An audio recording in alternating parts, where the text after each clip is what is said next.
Good evening, everyone. We greatly appreciate you all coming out for this beautiful evening and to celebrate life.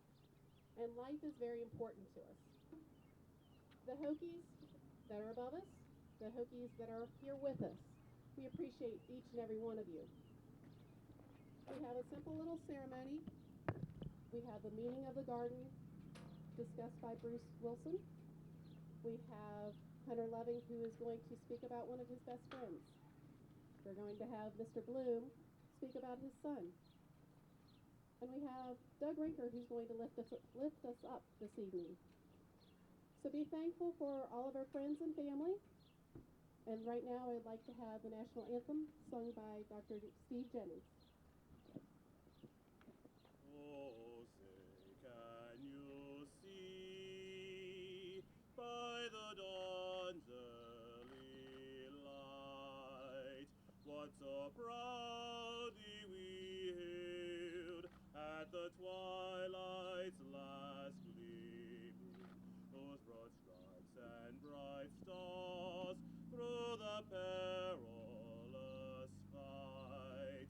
All the ramparts we watched were so gallantly streaming, and the rockets' red glare, the bombs bursting in air, gave proof through the night that our flag was still there.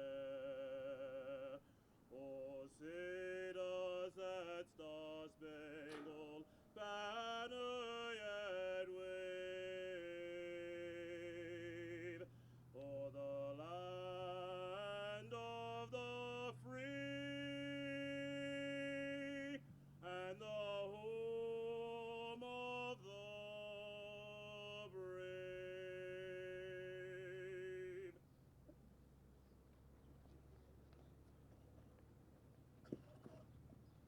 Thank you very much. The Shenandoah Hokies created this garden 9 years ago.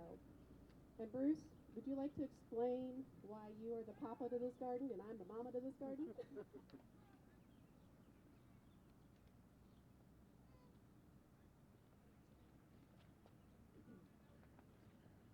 I probably don't need this, but I'll use it just in case. For those of y'all that don't know me, I'm Bruce Wilson, born and raised here in Winchester, and when this garden was conceived, I was president of the local Virginia Tech alumni chapter, the Shenandoah chapter, Virginia Tech alumni. And I had a vision of doing a memorial garden to remember the 32 that were lost and the families that they left behind. So I approached Matt Hott, who is director of Frederick County Parks and Recreation, to see if he would have some place either at Shenandoah Park or Clearbrook Park that we could construct a garden.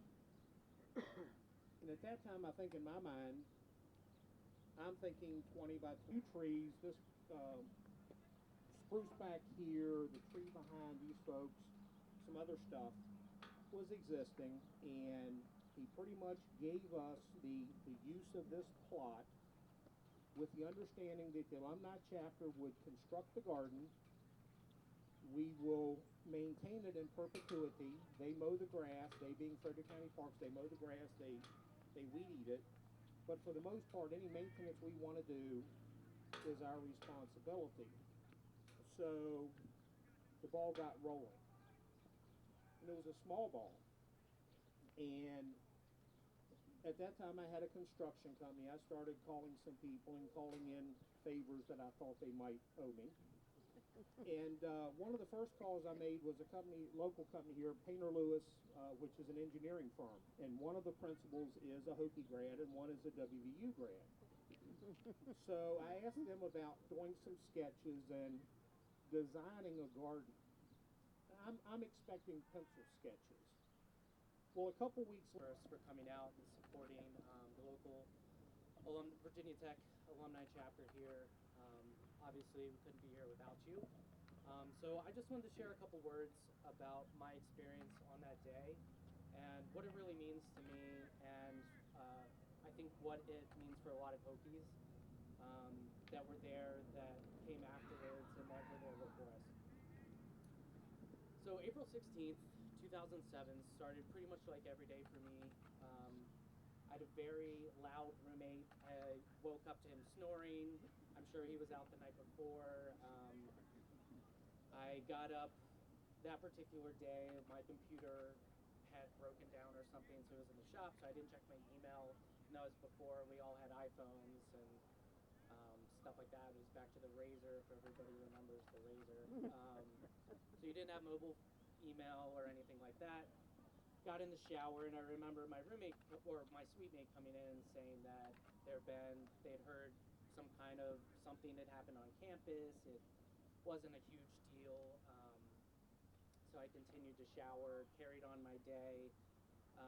Little did I know that the start of one of the worst days for a lot of people was beginning just a few hundred feet away from my dorm in Pedro Yates.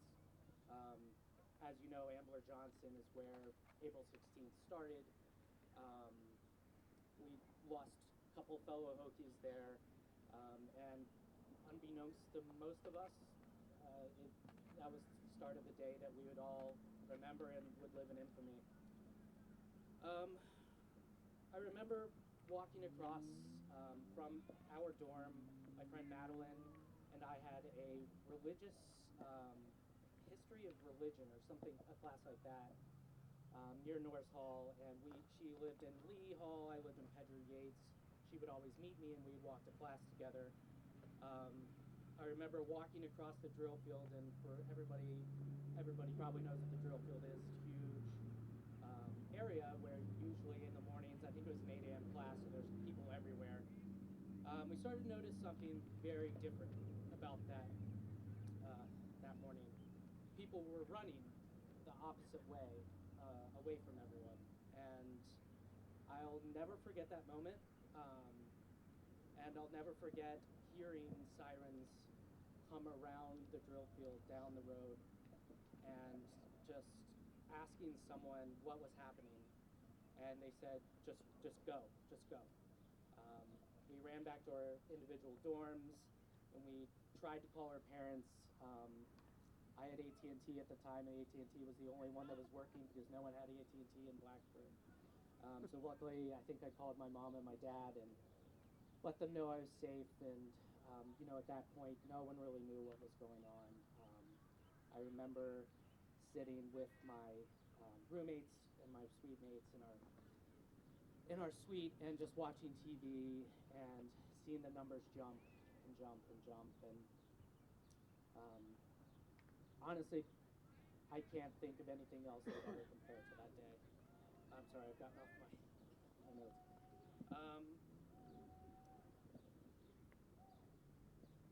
So that day, 32 of our fellow Hokies went to meet God. It was a day that we'll never forget, and I know most of the world, most of the country will never forget as well.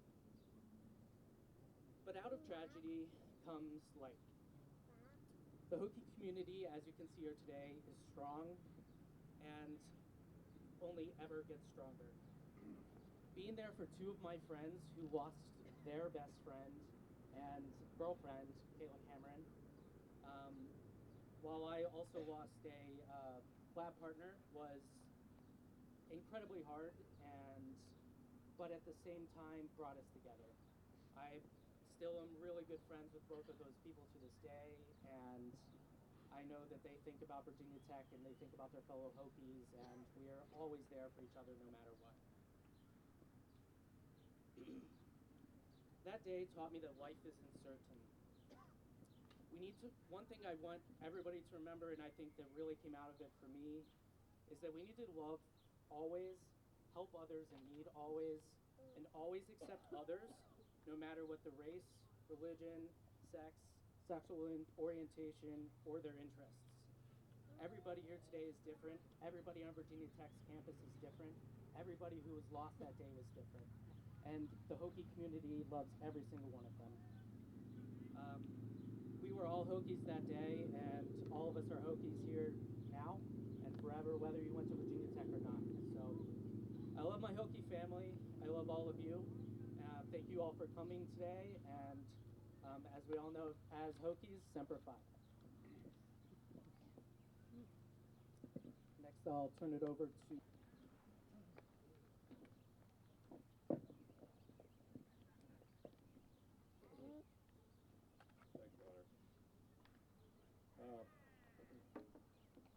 Thank you, Hunter. Thank you to all of you for coming tonight.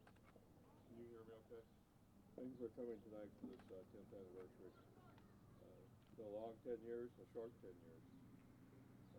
We really appreciate all the support, thoughts, prayers from everyone. I don't want to miss anybody, but our extended family, our neighbors,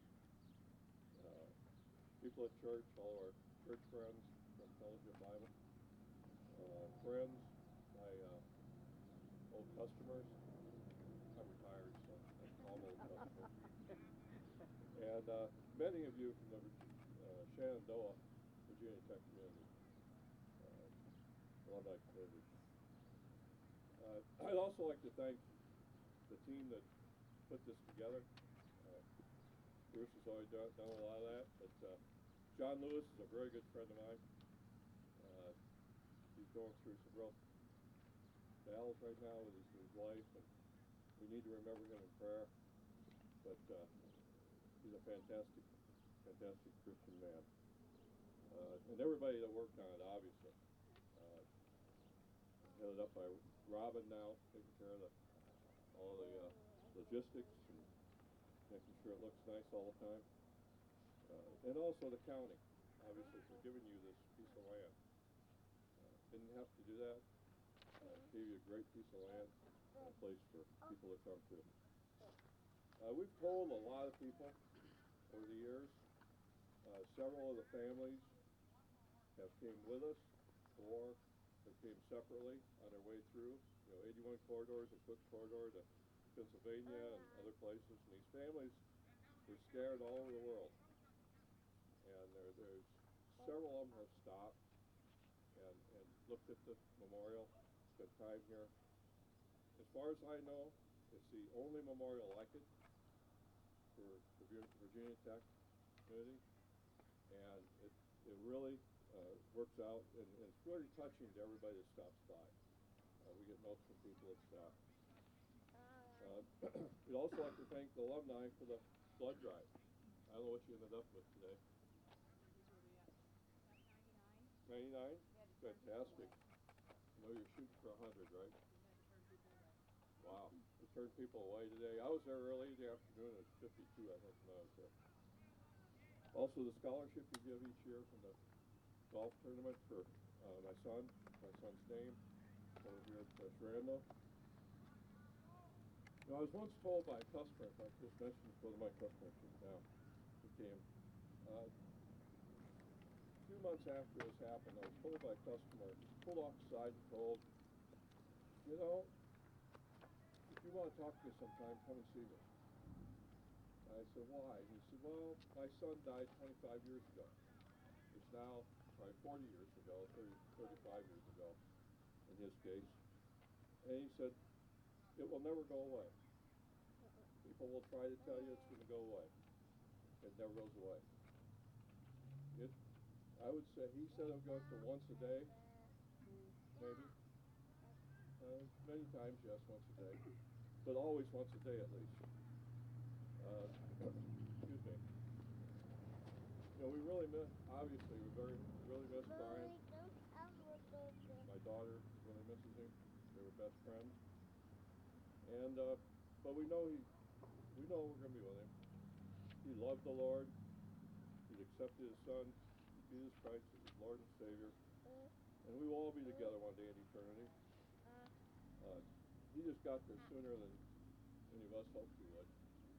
And he got there before we did, but that's not supposed to happen.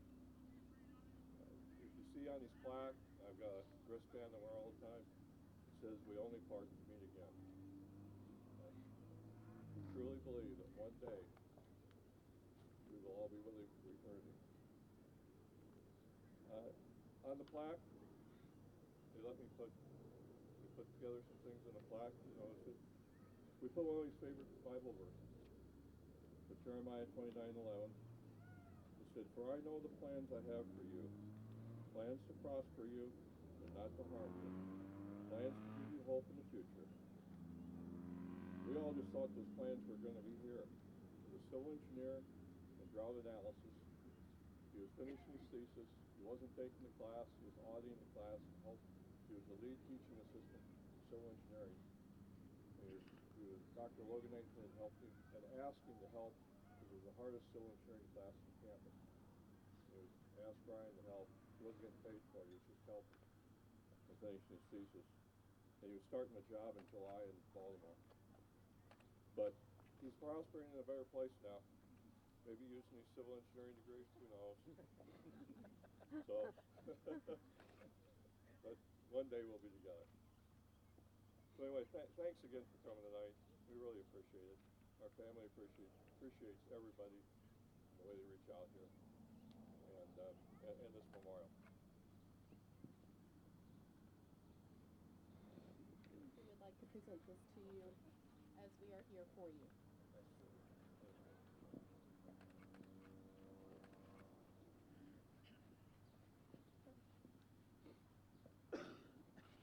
Vicki, would you like Christopher James Bishop, Brian R. Bloom, Ryan Christopher Clark, Austin Michelle Floyd,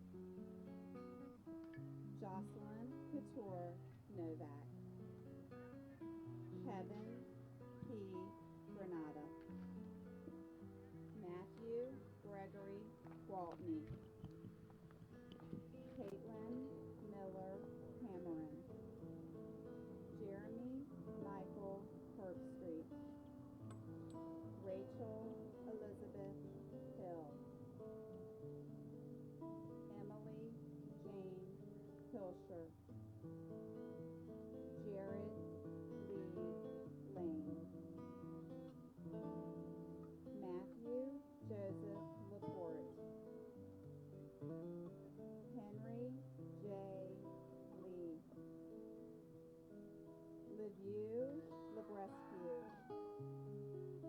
G. V. Loganathan, Pataran Mamora Kalanawan Lumbantaran, Lauren Ashley McCain, Daniel Patrick O'Neill, Juan Ramon Ortiz Ortiz, Minal Hiralal Panchal, Daniel Alejandro Perez Suave, Aaron Nicole Peterson, Michael Stivell Coley Jr., Julia Kathleen Pride, Mary Karen Reed, Rima Joseph Samaha, Waleed Mohammed Sha'alan, Leslie Geraldine Sherman, Maxine Shelley Turner, Nicole Regina White.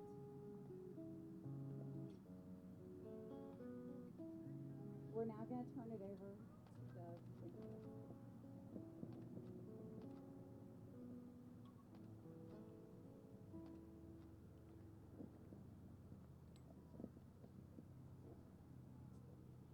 April 16th was a Monday. I remember sitting in my office when the phone call came in late in the morning from a very good family friend. And he said, "Have you heard the news of something happening at Virginia Tech? There's been some deaths and some shootings." I hadn't heard. And so he said, "Is your son Daniel okay?" And we did not know at that time. So we began frantically trying to connect. And in those days, as Hunter Loving told you, the phone systems weren't all that good, so everything was busy. And eventually, I remember calling Jason, and Jason said, I've seen Daniel, he's okay. Do you remember where you were when you got the news? What words did you use to describe how you felt? What words, what kind of emotions did you have? Do you remember some of those? Fear, anger, sadness, hurt, total distrust, overwhelmed, stunned. None of those words, when they come out of our mouths, make us feel good. None of them taste good, do they? They're words that are deep. They're words that are great emotions. And we all felt those. 32 innocent victims that day, and literally millions more around the world, literally millions, were tapped into the same emotions that you and I were. They hurt for us. We all hurt for those 32 innocent victims, for their families and for their friends. And as the Hokie Nation, we all hurt with each other.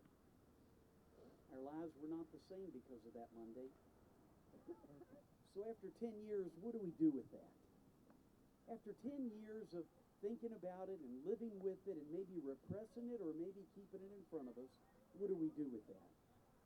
Perhaps the rawness and the pain of 10 years ago changed your life then. But what about now? What about now? Some then chose to stay hurt, to withdraw, perhaps even give up. Some then, 10 years ago, chose to connect, to work toward healing, to reach out, even strive to make the world a better place. Since 2007, Ut Prosim, the Virginia Tech motto that says that I may serve, has become more real to a lot of people. Ever since 2007, Ut Prosim has become more on the lips of all of us who are connected to the Hokie Nation. There was a recent Collegiate Times article that said this: ultimately, though, Ut Prosim is a promise. It is our motto because it signifies the commitment that we make as Hokies to serve others. Let me read that to you again. Ultimately, though, Ut Prosim is a promise. It is our motto because it signifies the commitment that we make as Hokies to serve others. That I may serve. You know, that gives me connection. It creates relationship, and it values me as a person. It values humanity. So what might that look like for us? Ut Prosim. What might that look like for you individually, or we as a Hokie Nation? As a person of faith, I don't believe that your timing, that your place in life, your abilities, and even your own life are accidental. I believe we all have a call for our lives. A call that says you need to do something. For some of us, it's a big, huge call. It's an audacious call. It's one that transforms the world, maybe in a big way, and maybe it affects huge numbers of people. And for many of us, that call is little tiny. It may seem insignificant to you. It may seem small. It may seem like nobody even notices and they're not even aware of it. But it's still a call. And we're called to change the world that we would serve. Ut Prosim forces us to honor the 32 and the millions that were changed that Monday in 2007.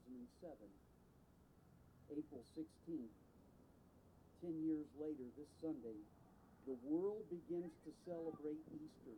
You know, Easter is that Christian church's most essential celebration of life after death. It's the very essence of hope and promise, isn't it? I believe it is right. I believe it's even good for us to think of Easter 2017 and Monday 2007 together. Remembering the 32 on Easter Sunday points us to the hope and promise of something there beyond here. It points us that life matters. It points us to the reality that it's not just now, but there is a forever. Both April 16th of 2007 and April 16th of 2017 points us to the foreverness of Ut Prosim, that I may serve. I ask you. No, I implore for you. Well, maybe even better than that, I challenge you to adopt ut prosum, that I may serve as one of your central life's mission statements. So I ask you, my friends, to leave this place tonight changed by remembering the 32 and the millions of others that were touched, including you and me. Leave this place honoring the 32 and the millions of others, honoring all of us by helping good overcome evil. Leave this place recognizing that your call is greater than you can imagine and more important than you can fathom. Leave this place knowing that ut prosum can change eternity right now, right here, beginning with you and me. We will prevail. We are Virginia Tech. This I believe, and this is my prayer. Amen.